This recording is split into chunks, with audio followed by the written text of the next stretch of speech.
તો અમરેલી જિલ્લામાં 5 દિવસના વિરામ બાદ વરસાદી માહોલ જામ્યો છે। જાફરાબાદ, રાજુલા, ખાંભા અને ગીરના ગામડાઓમાં વરસાદી માહોલ જોવા મળી રહ્યો છે। તો ખાંભા, ચકરાવા, ધુંધળાવા, કંટાળા સહિતના ગામડાઓમાં ધોધમાર વરસાદનું આગમન થઈ ગયું છે। ધોધમાર વરસાદથી ખેતરોમાં પાણી પણ ભરાઈ ગયા છે। તો 5 દિવસના વિરામ બાદ ફરીથી વરસાદી માહોલ જે છે તે અમરેલીમાં જોવા મળી રહ્યો છે।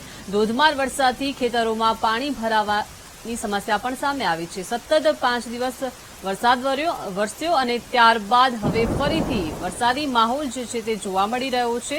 ધોધમાર વરસાદ અમરેલી જિલ્લામાં વરસી રહ્યો છે। તો 5 દિવસના વિરામ બાદ ફરીથી અમરેલી જિલ્લામાં વરસાદી માહોલ જામ્યો છે।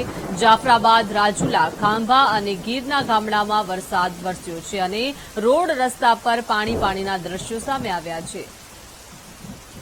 વધુ માહિતી સાથે સંવાદદાતા દિલીપ જોડાઈ ગયા છે। દિલીપ, 5 દિવસના વિરામ બાદ ફરીથી અમરેલી જિલ્લામાં વરસાદી માહોલ જામ્યો છે। કેવો માહોલ જોવા મળી રહ્યો છે? અમરેલી જિલ્લામાં લગભગ 5 દિવસના વિરામ બાદ આજ વહેલી સવારથી મેઘો મુશળધાર વરસી રહ્યો છે।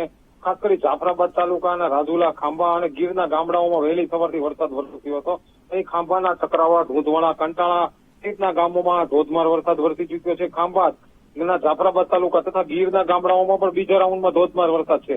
લગભગ 5 દિવસના વિરામ બાદ આ વરસાદ વરસતા જે ખૂબ ગરમીથી લોકો પરેશાન હતા, હાલ ગરમીથી પણ લોકોને રાહત થવા પામી છે। જી આભાર દિલીપ, વિગત આપવા બદલ।